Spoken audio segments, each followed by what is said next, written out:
எல்லாருக்கும் வணக்கங்க. இந்த வீடியோவில் நம்ம பார்க்க போகிற டாபிக் என்ன அப்படின்னா, உலகியல் ஜோதிடத்தில் விருச்சிக ராசி குறிக்கக்கூடிய பகுதிகளை பற்றி பார்க்க போகிறோம்.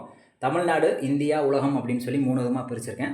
தமிழ்நாட்டில் குறிக்கக்கூடிய மாவட்டங்கள், இந்தியாவில் குறிக்கக்கூடிய மாநிலங்கள், உலகத்தில் குறிக்கக்கூடிய நாடுகள் எல்லாத்தையும் லிஸ்ட் மாதிரி போட்டிருக்கேன். இது எதுக்கு பயன்படும் அப்படின்னா, இப்போ விருச்சிக ராசியில் ஏதோ ஒரு கிரகம் இருக்குதுன்னு வச்சுக்கோங்களேன். அந்த கிரகம் வந்து என்ன கிரகம்னு பார்க்கணும். ஆண் கிரகமா பெண் கிரகமானு பார்க்கணும். அது சார்ந்த தெய்வ வழிபாடு நீங்கள் பண்ணலாம். அது குறிப்பிட்ட இந்த இடத்துல இருக்கக்கூடிய பகுதியில் போயிட்டு தெய்வ வழிபாடு பண்ணால் உங்களுக்கு சக்ஸஸ் ஆகும். இப்போ உதாரணத்துக்கு பார்த்தீங்க அப்படின்னா, ஏதோ ஒரு லக்னம் எடுத்துக்கோங்க. அந்த லக்னத்துக்கு 7ஆம் அதிபதி, 7ங்கிறது கணவனையோ மனைவியோ குறிக்கக்கூடியது. அப்போ ஆண் ஜாதகத்தில் 7ஆம் இடம்ங்கிறது மனைவியை குறிக்கிறது. அப்போ அந்த 7ஆம் அதிபதி, இப்போ தனுசு லக்னம் அப்படின்னா தனுசு லக்னத்துக்கு 7ஆம் அதிபதி வந்து புதனாக வரும். அப்போ அந்த புதன் வந்து ஒரு நட்சத்திரத்தில் நிற்குதுன்னு வச்சுக்கோங்களேன். புதன் வந்து ராகுனுடைய நட்சத்திரத்தில் இருக்குது, திருவாதிரை நட்சத்திரத்தில் இருக்குது அப்படின்னா, அந்த ராகு வந்து விருச்சிக ராசியில் இருக்குதுன்னு வச்சுக்குவோம். 7ஆம் அதிபதி நின்ற நட்சத்திராதிபதி விருச்சிக ராசியில் போய் இருக்குது அப்படின்னா, உங்களுக்கு வரக்கூடிய வரன் வந்து இந்த மாவட்டத்தில் தான் வருவாங்கன்னு சொல்லலாம். இப்படி பிஸ்னஸ் பண்ணுறீங்க, 10ஆம் அதிபதி நின்ற நட்சத்திராதிபதி விருச்சிக ராசியில் இருந்துச்சு அப்படின்னா, அவங்களும் இந்த பகுதியில் பிஸ்னஸ் பண்ணுறவங்களா இருப்பாங்க அப்படின்னு சொல்லலாம். 7ஆம் அதிபதினா இங்கே வரன் இந்த சைடு வருவாங்கன்னு சொல்லலாம்.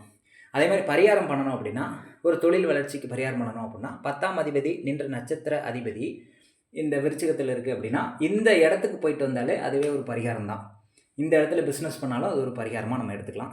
இப்படி தமிழ்நாடு குறிக்கக்கூடிய இடங்கள் பார்த்திங்கன்னா, தேனி மாவட்டம் வடக்கு பகுதி, திண்டுக்கல் மாவட்டம் மத்திய மற்றும் மேற்கு பகுதி, கோவை மாவட்டம் தெற்கு பகுதி, ஈரோடு மாவட்டம் தெற்கு பகுதி. இந்த இடம்லாம் வந்து தமிழ்நாட்டில் விருச்சிக ராசி குறிக்கக்கூடிய இடங்கள், மாவட்டங்கள். இந்தியாவில் விருச்சிக ராசி குறிக்கக்கூடிய மாநிலங்கள் என்னென்ன அப்படின்னா, வடகிழக்கு ஆந்திரானுடைய வடகிழக்கு பகுதி, மும்பையினுடைய தானே அப்படிங்கிற பகுதி, மேற்கு ஒரிசா, பீகாரில் வந்து சோனா நதி பாயும் பகுதி, அப்புறம் மகா நதிக்கரை அப்படிங்கிற இடம், அப்புறம் பரோடா அப்படிங்கிற ஒரு இடம், அகமதாபாத், அதுக்கப்புறம் டாகூர் அப்படிங்கிற இடம், அப்புறம் மத்திய பிரதேசம் மேற்கு பகுதி, அப்புறம் லட்சத்தீவு, அதுக்கப்புறம் பார்த்திங்கன்னா வட இலங்கை பகுதி, அப்புறம் கொங்கணம் அப்படிங்கிற இடம். இந்த இடம்லாம் வந்து இந்தியாவில் விருச்சிக ராசி குறிக்கக்கூடிய இடங்கள். உலகத்தில் விருச்சிக ராசி குறிக்கக்கூடிய இடங்கள் நாடுகள் என்னென்ன அப்படின்னா, நார்வே, ஸ்வீடன், பிரேசில், அல்ஜீரியா, வட சிரியா, பவாரியா, மொராக்கோ, அதுக்கப்புறம் பார்த்திங்கன்னா சில தலைநகரங்களை இந்த உலகியல் ஜோதிடத்தில் குறிப்பிடப்பட்டிருக்கு. குயின்ஸ்லாண்ட் அப்படின்னு சொல்லக்கூடிய ஆஸ்திரேலியாவில் இருக்கக்கூடிய ஒரு பகுதி, அப்புறம் சூரத் அப்படிங்கிற இந்தியாவில் இருக்கக்கூடிய ஒரு இடம், அப்புறம் வாஷிங்டன் அமெரிக்காவில் இருக்கக்கூடிய இடம். இந்த இடம்லாம் பார்த்திங்கன்னா விருச்சிக ராசி குறிக்கக்கூடிய நாடுகள், இடங்கள், பகுதிகள்.